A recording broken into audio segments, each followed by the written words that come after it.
Assalamualaikum warahmatullahi wabarakatuh. Berjumpa lagi di channel Yohansyah Nasution, Bapak Said. Kali ini kita akan menjelajah kota Yogyakarta. Lebih tepatnya di daerah Tegalrejo.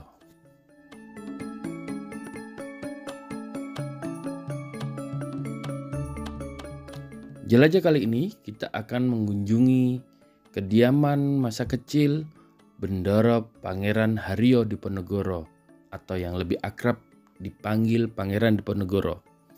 Pangeran Diponegoro memiliki nama asli Raden Mas Ontowryo yang merupakan seorang bangsawan dari keluarga Keraton Ngayogyakarta dan ia adalah putra dari Sri Sultan Hamengkubuwono III dengan selirnya Raden Ayu Mangkarawati yang lahir pada 11 November 1785. Namanya mulai merebak setelah menjadi pemimpin dalam Perang Jawa yang merupakan pertempuran terbesar dalam sejarah kependudukan Belanda di Nusantara. Sosoknya dikenal sebagai pribadi yang cerdas dan mahir dalam bidang hukum Islam Jawa. Kedekatannya dengan sang kakek yakni Sultan Hamengkubuwono I dan eyang yakni Gusti Kanjeng Ratu Tegalrejo menjadikannya sebagai pribadi yang luhur dan memiliki wawasan keagamaan yang lebih luas dibandingkan mengurusi persoalan pemerintahan keraton. Kedekatannya ini juga menjadikan Pangeran Diponegoro lebih memilih tinggal di Tegalrejo dengan kakeknya daripada mendiami Keraton Ngayogyakarta.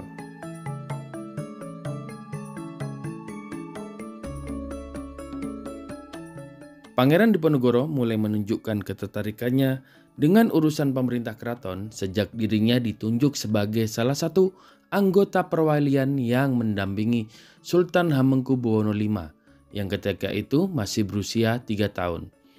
Hadirnya kendali dari Belanda melalui campur tangan residen Belanda pada pemerintah keraton menjadi awal keikutsertaan beliau dalam pemerintahan Keraton Ngayogyakarta. Lebih lanjut, pada tahun 1821 terjadi penyalahgunaan sistem penyewaan tanah oleh orang Belanda yang mengakibatkan petani lokal menderita.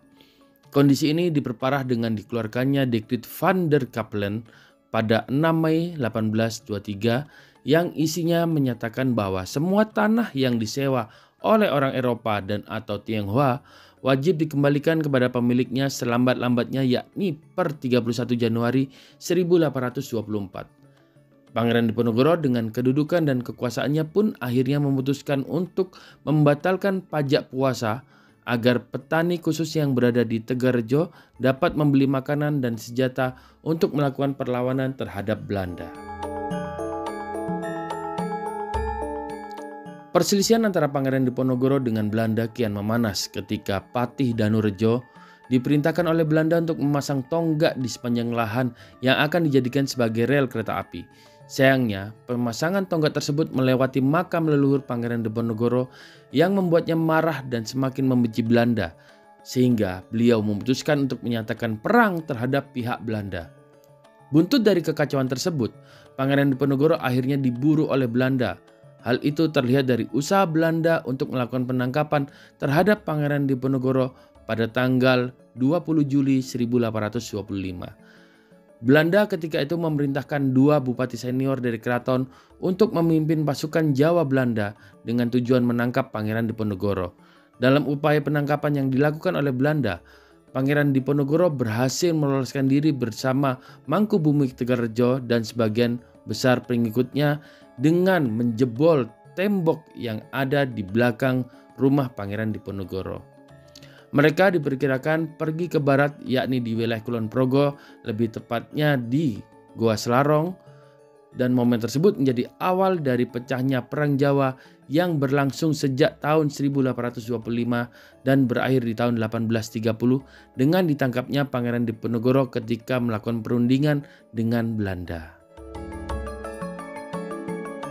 Kini, kediaman masa kecil Pangeran Diponegoro tersebut dijadikan museum dengan nama Monumen Pangeran Diponegoro Sasana Wiratama yang diresmikan pada tanggal 9 Agustus 1969 oleh Jenderal TNI Purnawirawan Soeharto.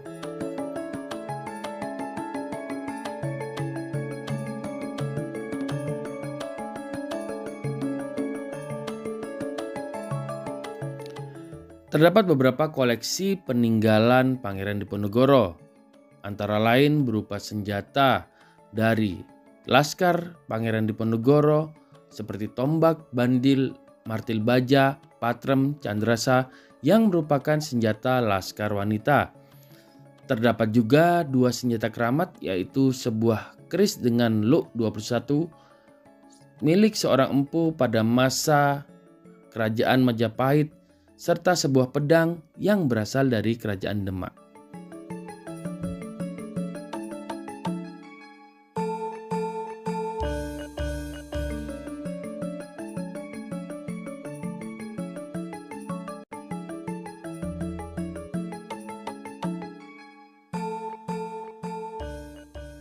Koleksi lainnya juga terdapat berupa peralatan rumah tangga yang terbuat dari kuningan, seperangkat alat gamelan milik Sri Sultan Hamengkubuwono II, meriam, dan batu comboran yang digunakan untuk tempat minum kuda.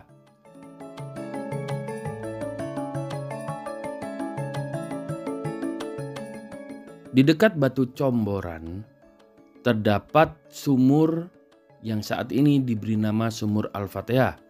Sumur tersebut sebetulnya adalah sumur tua dan sudah ada sejak Pangeran Diponegoro berdiam di tempat tersebut.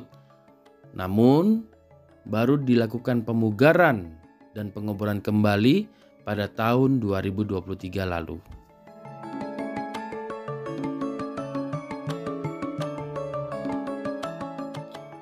Air yang dikeluarkan oleh sumber di dalam Sumur Al-Fatihah ini sangatlah jernih.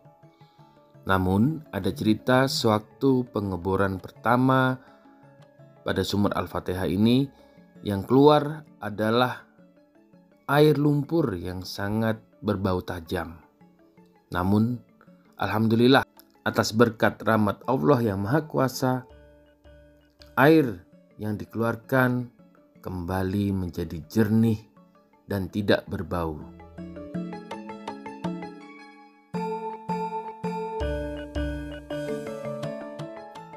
Museum ini dapat memberikan wawasan yang lebih banyak mengenai sejarah kehidupan Pangeran Diponegoro. Namun yang paling penting adalah bagaimana kita memaknai perjuangan yang dilakukan oleh Pangeran Diponegoro pada masa penjajahan kolonial Belanda.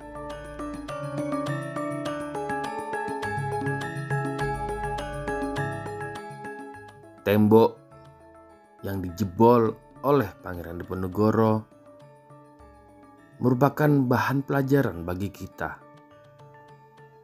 bahwa setiap permasalahan yang kita hadapi semuanya tergantung bagaimana upaya dan pemikiran kita untuk mendapatkan solusi dari permasalahan tersebut dengan selalu mendobrak pemikiran-pemikiran negatif yang kita punya agar mendapatkan solusi untuk permasalahan yang kita hadapi.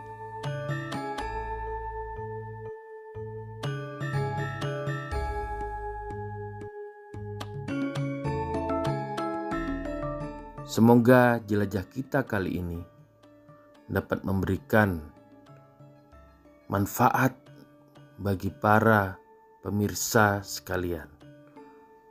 Akhir kata, sampai jumpa di jelajah berikutnya. Wassalamualaikum warahmatullahi wabarakatuh.